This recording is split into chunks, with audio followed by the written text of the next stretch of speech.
Everyone, welcome to our channel locus point of your career.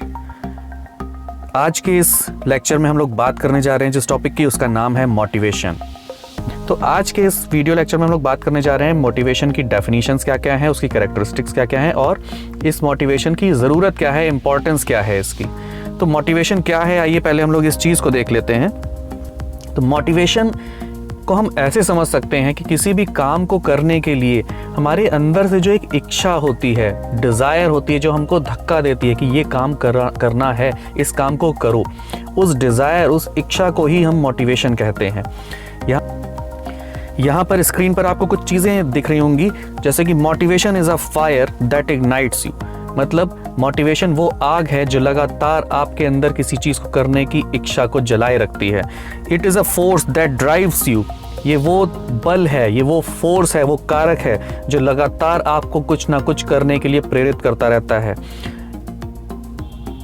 ये आपके अंदर की वो चाहत है जो आपको हर बार कुछ ना कुछ काम करने के लिए प्रेरित करती है। तो इस मोटिवेशन के लेक्चर को हम स्टार्ट करते हैं और सबसे पहले हम देखते हैं कि मोटिवेशन की डेफिनीशन क्या होती है। तो मोटिवेशन क्या है? Motivation is defined as inner burning passion caused by needs, wants and desire which propels an individual to exert his physical and mental energy to achieve desired objectives। Means ये एक अंदर जलने वाली वो ज्वाला है, इच्छा है, जो आपकी ज़रूरतों को या इच्छाओं को या जो आपकी चाहत है उनके माध्यम से आपके अंदर जलती है और आपको लगातार पुश करती है कि आपको क्या काम करना है, और उस काम को करने के लिए आपको अपनी शारीरिक क्षमताओं का और बौद्धिक या मानसिक क्षमताओं का प्रयोग करने के लिए प्रेरित करती है, ताकि आप अपनी उन डिज़ायर्स को पूरा करने के लिए आगे काम कर सकें, यानी कि उन इच्छाओं को पूरा करने के लिए, यानी कि अपने लक्ष्य को प्राप्त कर सकें। तो मोटिवेशन का अगर हमको एग्जाम्पल समझना हो और क्लियर समझने के लिए, तो बहुत सारे कैरेक्टर्स, बहुत सारे लोग ऐसे हुए हैं जिनके बारे में हमने सुना होगा। आइए एक एक करके देखते हैं। स्क्रीन पर आपको दिख रहा है, ये है डॉक्टर APJ अब्दुल कलाम। एक ऐसा बच्चा, इनके अगर बचपन की बात करें तो एक ऐसा बच्चा जो आर्थिक तंगी में जिसका बचपन गुजरा, जो नाव भी चलाता था, जो पेपर भी बेचता था, न्यूज़पेपर, हॉकिंग का काम भी करते थे, और उन संघर्षों के बाद भी इनका मोटिवेशन का लेवल ये था कि ये आगे चल करके इन्होंने अपनी पढ़ाई जारी रखी और जारी रखते हुए आज वो मिसाइल मैन ऑफ इंडिया के नाम से जाने जाते हैं, और यही नहीं, भारत के बहुत सफल राष्ट्रपति भी बने। सक्सेस स्टोरी अगर आप इनकी देखिए, अगर आप इनके बारे में सर्च करेंगे तो आपको दिखेगा कि इनका मोटिवेशन लेवल क्या था, किन संघर्षों के बाद भी उनके अंदर की जो इच्छाएं थी, इन्होंने लगातार इनको वो धक्का दिया, प्रेरित किया, और उन्होंने अपनी इच्छाओं को, अपने लक्ष्य को प्राप्त करने के लिए, नॉलेज को गेन करने के लिए, साइंस को पढ़ने के लिए अपनी सारे संघर्षों को एक किनारे करते हुए, सारी मुसीबतों को, प्रॉब्लम्स को एक किनारे करते हुए अपने संघर्ष को जारी रखा। दूसरा जो एक कैरेक्टर जिसकी मैं बात करने जा रहा हूँ वो है थॉमस अल्वा एडिसन। जी हाँ, एडिसन, जिन्होंने हमको लाइट दी, बल्ब दिया। अगर इनकी बात करें तो 10,000 बार फेल होने के बाद भी, फेल का मतलब यहाँ पर जो इन्होंने बल्ब बनाया, उस बल्ब को बनाते समय 10,000 बार इनका बल्ब सक्सेसफुली नहीं बन पाया, यानी कि बल्ब का आविष्कार ये नहीं कर पाए। 10,000 बार इनका प्रयास जो था वो असफल हुआ, उसके बाद भी ये लगातार उस चीज़ को करते रहे। यही नहीं, बचपन में अगर इनकी बात की जाए तो बौद्धिक रूप से इनको एक मंदबुद्धि बच्चे के तौर पर लोगों ने जाना, लेकिन ये मोटिवेशन था जो उनको अपनी माँ से मिला, और उस मोटिवेशन के दम पर इन्होंने अपनी इच्छाओं को पाने के लिए मेहनत करी, और मेहनत करके एक सक्सेसफुल साइंटिस्ट के तौर पर आज हम जानते हैं। जब तक लाइट्स जलेंगी तब तक हम लोग एडिसन का नाम लेंगे। इसी तरह से हम जानते हैं अब्राहम लिंकन, एक बहुत सफल और बहुत प्रसिद्ध राष्ट्रपति जो US के हुए। इनकी अगर पूरी लाइफ की बात करें तो इनकी लाइफ संघर्षों से भरी हुई रही, लेकिन उन संघर्षों के बाद भी वो मोटिवेशन ही था, या वो इनके अंदर की डिज़ायर्स थी कि इन्होंने अपनी चीज़ को पाने के लिए, अपने लक्ष्य को पाने के लिए कभी भी प्रयास करना बंद नहीं किया। अगर इनके लाइफ के जो आप डिफरेंट इंसिडेंट्स देखेंगे तो आपको खुद लगेगा कि कोई भी एक नॉर्मल इंसान यहाँ पर आकर के फेल हो सकता था या अपने प्रयासों को रोक सकता था। बचपन में बहुत ही जब छोटे थे तभी इनकी माँ गुजर गई और उसके बाद एक इनकी जॉब गई, इनके आगे चल कर के बहुत सारे इलेक्शंस में हारे, बहुत बार हारे, बिजनेस किया, उस बिजनेस में फेल हो गए, लेकिन अंत में जाके कई बार इलेक्शंस लड़ने के बाद फाइनली एक सक्सेसफुल राष्ट्रपति बन करके उभरे, जो बहुत अधिक प्रसिद्धि भी जिन्होंने पाई। तो संघर्षों के बावजूद ये यहाँ तक पहुँचे और फाइनली आइंस्टाइन, जी हाँ, आइंस्टाइन एक वो सिंबल बन गए हैं नॉलेज का या ब्रिलियंस का। अगर इनके भी बचपन की बात करेंगे तो भी आप ये पाएंगे कि जब ये हुए थे तो इनके सिर का जो साइज़ था वो बहुत बड़ा था, जिसको देख करके डॉक्टर्स भी डर गए थे। इनकी जो एक्टिविटीज़ थी वो भी नॉर्मल बच्चों जैसी नहीं थी, कुछ डिफरेंट था, लेकिन उन चीज़ों को देखते हुए भी इनके घर वालों ने इनको सपोर्ट किया और मोटिवेट किया, और वो मोटिवेशन था जिन्होंने इनको धक्का देते हुए एक सक्सेसफुल साइंटिस्ट बना दिया। तो मोटिवेशन क्या कर सकता है ये तो हमने इन 4 नामों के थ्रू हमने समझ लिया। अब इस मोटिवेशन या ये जो मैंने बोला कि इंटरनल जो फायर है, जो आपका जो फोर्स इंटरनली लगता है किसी काम को करने के लिए प्रेरित करता है, इसको अलग अलग लोगों ने कुछ इसकी परिभाषाएं दी हैं, डेफिनेशंस दी हैं। वो डेफिनेशंस क्या हैं आइए वो देखते हैं। तो पहली डेफिनेशन आती है कि motivation is the willingness to exert high levels of efforts towards organisational goals conditioned by the efforts ability to satisfy some individual needs. इसको हम अगर साधारण या सिंपल लैंग्वेज में समझना चाहें तो ऐसे समझ सकते हैं कि किसी भी ऑर्गेनाइजेशन या संगठन के लिए संगठन के गोल यानी कि लक्ष्य को प्राप्त करने के लिए और उस लक्ष्य के साथ अपनी जो नीड्स हैं उनको जोड़ते हुए, उनको सेटिस्फाई करते हुए जो उस संगठन के लक्ष्य को पाने की चाहत है, विलिंगनेस है, उसी को हम मोटिवेशन कहते हैं, ऐसा कहा रॉबिन्स ने। दूसरी डेफिनेशन की बात करें टेरी ने जो दी, उसके according it is the desire with in an individual that stimulate him और हर टू एक्शन। मतलब ये एक इच्छा है जो किसी पर्टिकुलर इंसान को वो काम करने के लिए प्रेरित करती है। ऐसी ही एक और डेफिनेशन आती है जो स्कॉट ने दी कि it is a process of stimulating people to action to accomplish desired goal. लगभग वैसी ही डेफिनेशन है कि ये एक ऐसा प्रोसेस है, ऐसी विधि है जहाँ पर लोगों को उनके वांछित लक्ष्यों को प्राप्त करने के लिए प्रेरित किया जाता है।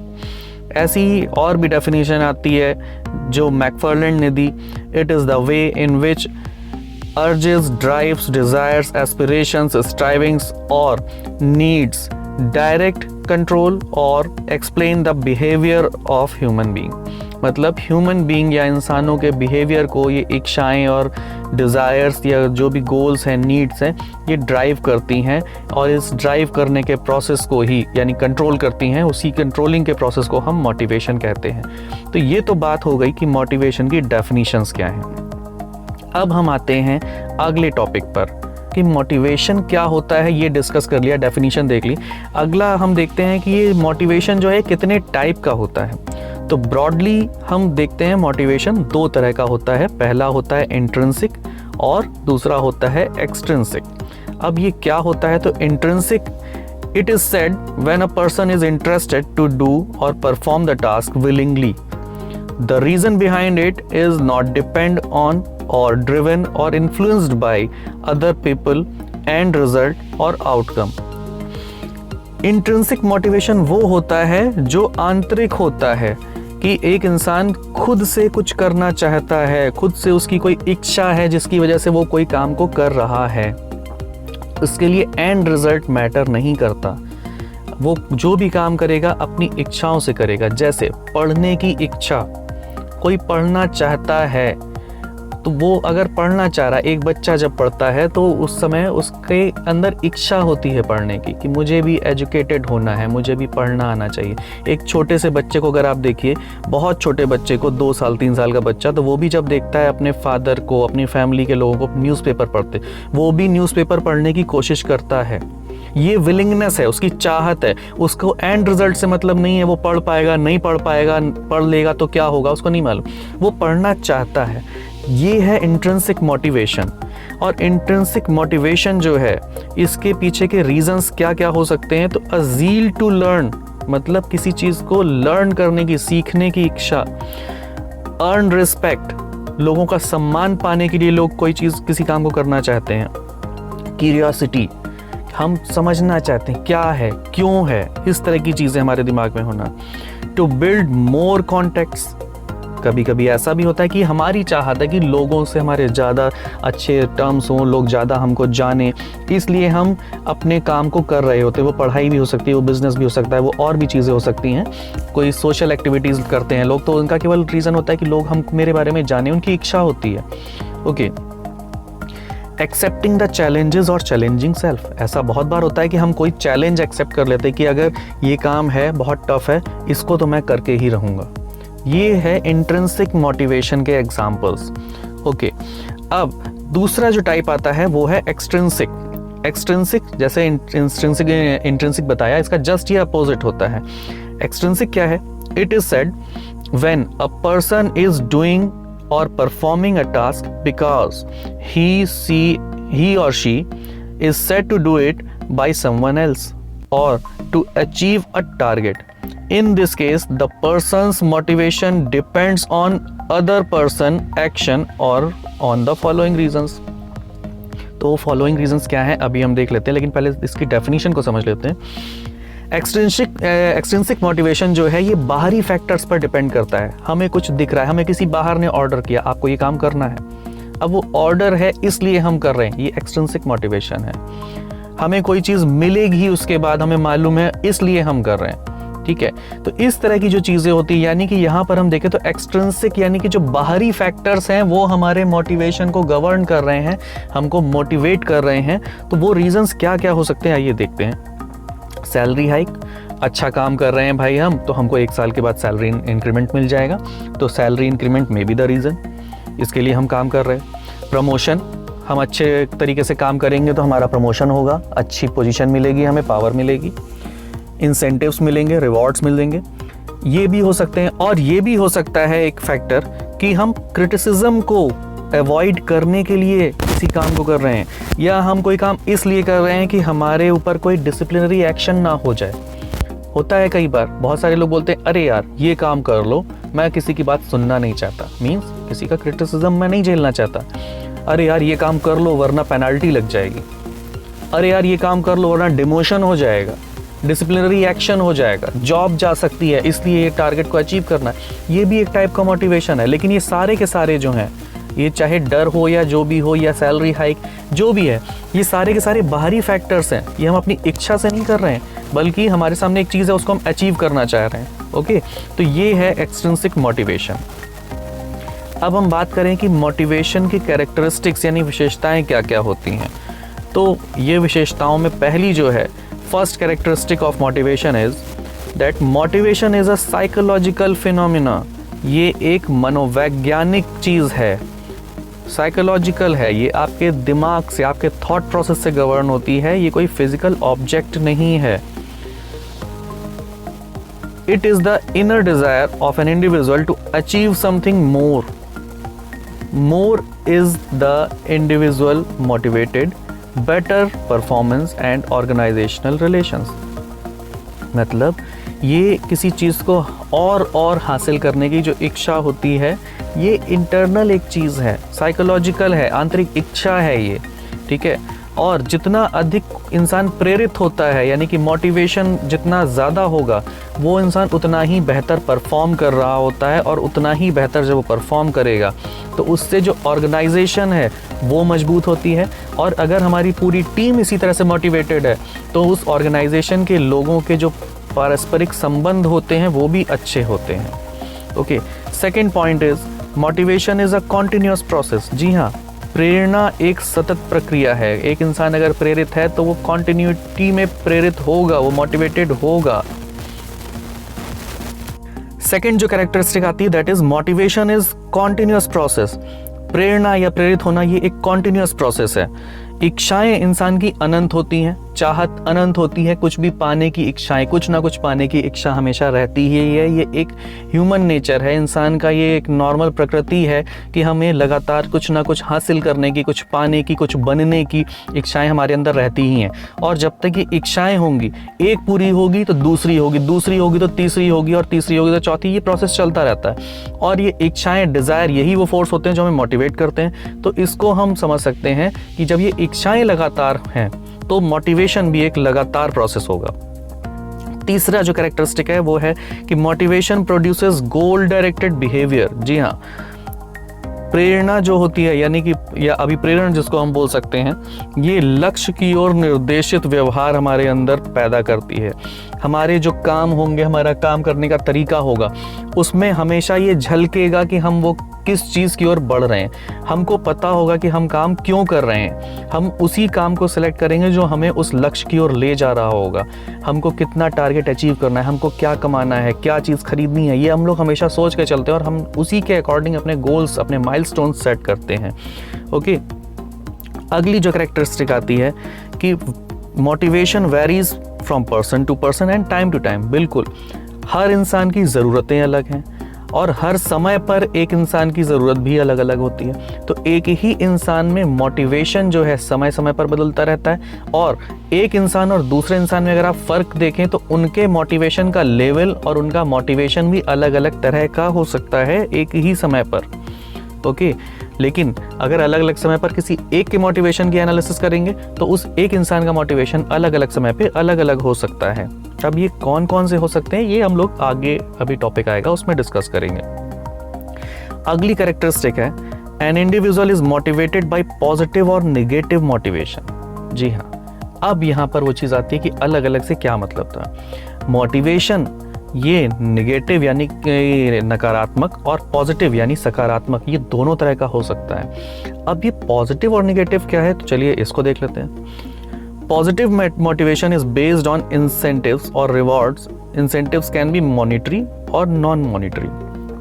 प्रोत्साहन पर आधारित जो होते हैं या पुरस्कार पर आधारित, या जहाँ पर एक अच्छी चीज़ हमको मिलने की उम्मीद हो, वो तो पॉजिटिव यानी कि सकारात्मक व्यवहार लाते हैं। जैसे इंडस्ट्री में काम करने वाले वर्कर्स को हमेशा यही बोला जाता है कि अच्छा काम करने पर आपको प्रमोशन मिलता है।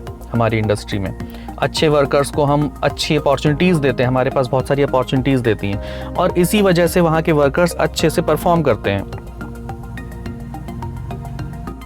कई बार ये मोटिवेशन जो पॉजिटिव वाला है, ये सैलरी या पैसों के टर्म्स में होता है, कई बार ये पावर और पोजीशन के टर्म्स में होता है, लेकिन दोनों ही केस में ये एक सकारात्मक व्यवहार लाता है। वहाँ पर सकारात्मक व्यवहार जब होगा तो वो इंसान दूसरों के साथ अच्छे से टीम में काम भी करता है और अपने काम को भी बहुत पॉजिटिवली करता है। लेकिन जहाँ पर नेगेटिव मोटिवेशन की बात आती है, वहाँ पर क्या है, तो किसी भी तरह का पनिशमेंट, पेनल्टीज या एक्सप्लेनेशन, थ्रेट्स, जब भी इस तरह की चीज़ अगर आती है, इनके डर से हम कोई काम करेंगे तो वो जो है नेगेटिव मोटिवेशन कहलाता है। जैसे आप कोई काम को इसलिए कर रहे हैं कि अगर हमने नहीं किया तो हमारे ऊपर पेनल्टी लग जाएगी, फाइन लग जाएगा, किसी काम को ना करने पर हमारी जॉब चली जाएगी, हमारा डिमोशन हो सकता है, या हम अगर ये काम नहीं करेंगे तो इस साल का इंक्रीमेंट नहीं मिलेगा। ये सारे के सारे एक डर लाते हैं और इसकी वजह से उस काम को लोग समय पर कर रहे होते हैं। कई बार ऐसा भी होता है। तो ये जो मोटिवेशन है ये नेगेटिव होता है। और नेगेटिव मोटिवेशन जब भी होगा तो इंसान लिमिटेड काम करेगा। जैसे अगर आपने टारगेट अचीव नहीं किया तो आपको हम सैलरी का इंक्रीमेंट रोक देंगे। ऐसी कंडीशन में इंसान का टारगेट चेंज हो गया, अब उसको टारगेट अचीव करना है, जो मिनिमम टारगेट अचीव करना है वो उस पर फोकस करेगा। तो नेगेटिव मोटिवेशन वाले इंसान और पॉजिटिव मोटिवेशन वाले इंसान के बिहेवियर में बहुत फर्क आ जाता है। बात करते हैं हम लोग इम्पोर्टेंस क्या है मोटिवेशन की, क्या महत्व होता है। तो motivation helps to change from negative attitude to positive attitude. प्रेरणा जो होती है ये नकारात्मक दृष्टिकोण से सकारात्मक दृष्टिकोण में बदलाव लाती है। कोई भी अगर एक व्यक्ति जो जॉब कर रहा हो, कहीं पर इंडस्ट्री में कोई काम कर रहा हो, अगर वो किसी भी तरह से डल है, काम नहीं कर रहा है ठीक से, उस वक्त अगर आप देखें उसका बॉस, उसका जो भी सुपीरियर है, वो अगर मोटिवेशन जानता होगा, किसी को मोटिवेट करना जानता होगा, तो वो बहुत सारे ऐसे फैक्टर्स उसको बता सकता है जिसकी वजह से उसका जो बिहेवियर है वो एक एनर्जेटिक बिहेवियर में बदल जाता है। कई बार आप लोग भी पॉजिटिवली अगर सुनते होंगे तो मोटिवेशनल स्पीकर्स को सुनते हैं। वो स्पीकर्स क्या करते हैं, आप जब प्रॉब्लम में होते हैं, माइंडसेट निगेटिव होता है, आप उनको सुनते हैं और आपके अंदर एक मोटिवेशन, एक जोश सा भर जाता है और आप सोचते हैं अब मैं इस काम को करके रहूँगा, अब मैं ऐसा शेड्यूल बनाऊँगा, मैं अच्छी पढ़ाई करूँगा, अब मैं मेहनत करके ऐसी जॉब ले लूँगा। ये है एक निगेटिव एटीट्यूड से पॉजिटिव एटीट्यूड में बदलाव लाना, और ये ताकत मोटिवेशन में होती है। दूसरा जो अगर हम बात करें तो motivation improves performance levels of employees. एक नॉर्मल तरीके से काम करने वाली ऑर्गेनाइजेशन और मोटिवेशन वाले एटमॉस्फेयर में काम करने वाले वर्कर्स के जो परफॉर्मेंस लेवल होते हैं उनमें बहुत फ़र्क होता है। वो फ़र्क जो होता है वो उनके कामों में भी दिखता है, बिहेवियर में भी दिखता है, और जो अचीवमेंट्स होते हैं उनमें भी दिखता है। इस तरह के कुछ एक्सपेरिमेंट्स भी हुए हैं जिनको आगे के लेक्चर्स में हम डिस्कस करेंगे। जैसे एल्टन मायो का हॉथॉर्न एक्सपेरिमेंट था, वहाँ पर ये चीज़ें निखर के आईं, सामने खुल करके आईं कि मोटिवेटेड एम्प्लॉयज़ की जो परफॉर्मेंस है वो किस तरह से बेहतर होती जाती है। तो प्रदर्शन के स्तर में सुधार हो रहा होता है लगातार। अगला जो पॉइंट आता है, helps in achieving the organisational goal. एक बहुत कॉमन सा पॉइंट जो हम सब जानते हैं। यहाँ पर देखिए, एम्प्लॉयज़ को मोटिवेशन देना, मोटिवेट करना, इस पर हर ऑर्गेनाइजेशन फोकस करती है, क्योंकि ऑर्गेनाइजेशन का जो गोल है, चाहे वो प्रॉफिट गेन करना हो, चाहे सोशल वेलफेयर का काम करना हो, वो डिपेंड कर रहा है उसके वर्कर्स पर, उसके एम्प्लॉयज़ पर। इसलिए ऑर्गेनाइजेशन हमेशा आपको मोटिवेट करती है। कभी सैलरी में इंक्रीमेंट दे देती है, कभी प्रमोशंस दे देती है, कभी इंसेंटिव दे देती है, कभी बोनस देती है, कभी आपको कोई पावर देती है, और कभी ये सब कुछ भी नहीं करती है। सिंपली आपको बातचीत से आपका बॉस फील करवाता है कि बॉस तुम भी इस टीम के एक स्ट्रॉन्ग मेंबर हो, एक स्ट्रॉन्ग पिलर हो, ये कंपनी तुम्हारी भी है। इस तरह की बातें बोल के ही लोग आपको जोड़ लेते हैं अपने से, और आप उस टीम के लिए काम करने लगते हो। तो ये क्यों होता है? क्योंकि उस ऑर्गेनाइजेशन को आपके साथ एक मजबूत बॉन्डिंग करके अपने गोल्स अचीव करने हैं। तो ये तीसरी इसकी कैरेक्टरिस्टिक्स हो जाती हैं। चौथी कैरेक्टरिस्टिक आती है कि motivation create supportive work environment. जैसा मैंने पहले भी कहा था कि अगर मोटिवेशन अच्छा है टीम का, तो वो टीम मेंबर्स हमेशा एक दूसरे को सपोर्ट करेंगे, और सपोर्ट करेंगे तो positive work environment, supportive work environment तैयार होता है, जहाँ पर अगर एक एम्प्लॉय के साथ कोई प्रॉब्लम आ रही है, काम करने में कुछ दिक्कत आ रही है, तो दूसरा उसको सपोर्ट भी करता है, लेकिन अपना परफॉर्मेंस, अपना काम को करते हुए। Next is motivation helps the manager to introduce the changes. ये बहुत इंपॉर्टेंट पॉइंट आता है। पुरानी फिल्मों में आपने देखा होगा कि नई कोई टेक्नोलॉजी आई, नया कोई प्रोसेस हुआ, मजदूरों ने हड़ताल कर दी। लेकिन आज ऐसा नहीं है। आज अगर टीम को मोटिवेट करना जानता है कोई मैनेजर, तो वो नई टेक्नोलॉजी ला करके अपने वर्कर्स को उसके फ़ायदे बताते हुए इम्प्लीमेंट भी कर लेता है। किसी भी तरह के अपोज नहीं होते हैं। तो मोटिवेशन के द्वारा ही ये किया जा सकता है। लेकिन जहाँ पर ऐसा नहीं होगा, वहाँ थोड़े से चेंजेस भी बड़ी बड़ी प्रॉब्लम्स क्रिएट कर देते हैं। किसी इंडस्ट्री में टाइम्स चेंज होना, कभी कभी शिफ्ट चेंज होना, ये आपने सुना होगा। कभी मॉर्निंग शिफ्ट, कभी इवनिंग शिफ्ट, कभी नाइट शिफ्ट होती है लोगों की। कभी कभी जॉब रिस्पॉन्सिबिलिटीज़ बदल दी जाती हैं, कभी कभी डिपार्टमेंट्स बदल दिए जाते हैं, कभी कभी वर्क कल्चर या हायरार्की बदल दी जाती है, बॉस बदल जाते हैं। ऑर्गेनाइजेशन में बहुत कुछ चलता रहता है। कोई नई टेक्नोलॉजी आती है, नई मशीनरी आ जाती है, इक्विपमेंट आ जाता है, या अटेंडेंस मॉनिटरिंग सिस्टम्स आ गए हैं आज के टाइम पे। ये चेंजेस कैसे हुए? ये चेंजेस इम्प्लीमेंट किए गए तो ऐसे ही नहीं हो गए। उस वक्त जब चेंजेस हो रहे थे तो वो वर्कर्स थे जिन्होंने इन चेंजेस का, इन बदलावों का कोई विरोध नहीं किया। और वो विरोध इसलिए नहीं हुआ क्योंकि वो पॉजिटिवली अपनी ऑर्गेनाइजेशन से जुड़े हुए थे। और इस जुड़े हुए होने को, इस बॉन्डिंग के पीछे के रीज़न को अगर आप समझेंगे, तो वो एक मोटिवेशन था जो उस ऑर्गेनाइजेशन ने उनके अंदर भरा हुआ है। तो मोटिवेशन की वजह से ही ये जो चेंजेस हम कर पा रहे हैं, वो कर पा रहे हैं इंडस्ट्री के या ऑर्गेनाइजेशन के अंदर। Next is reduction in employee turnover and less एब्सेंटीज्म।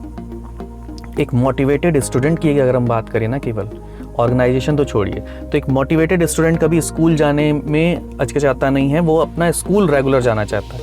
बीमार होने पर भी बहुत सारे बच्चे कहते हैं मुझे स्कूल जाना है, वो मोटिवेटेड बच्चे होते हैं। ऐसे ही एम्प्लॉयज़ होते हैं बहुत सारे। अगर वर्क कल्चर बहुत अच्छा है तो लोग एब्सेंट होने से बचते हैं।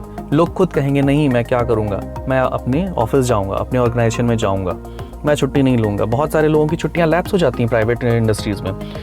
तो ऐसे गवर्नमेंट सेक्टर में भी होता है कि बहुत सारे ऑफिसर्स छुट्टियां नहीं भी ले पाते हैं, लेकिन उसका उन्हें अफसोस नहीं होता। वर्क कल्चर पे डिपेंड करता है। टर्नओवर मींस लोगों का आना जाना। अगर एम्प्लॉयज़ बार बार आ रहे हैं और आकर के जॉब छोड़ रहे हैं, जितने लोग छोड़ेंगे तो बार बार नए एम्प्लॉयज़ उनकी जगह रखे जाएंगे। और अगर ये इसी को हम बोलते हैं टर्नओवर। अगर ये टर्नओवर ज़्यादा है तो जो आपकी ऑर्गेनाइजेशन है वो प्रोग्रेस करने में उसको बहुत टाइम लगेगा, क्योंकि हर बार एक नई टीम होगी और नई टीम जब तक एक्सपीरियंस गेन करेगी, फिर पुअर टर्नओवर की वजह से अगला एम्प्लॉय छोड़ चुका होगा।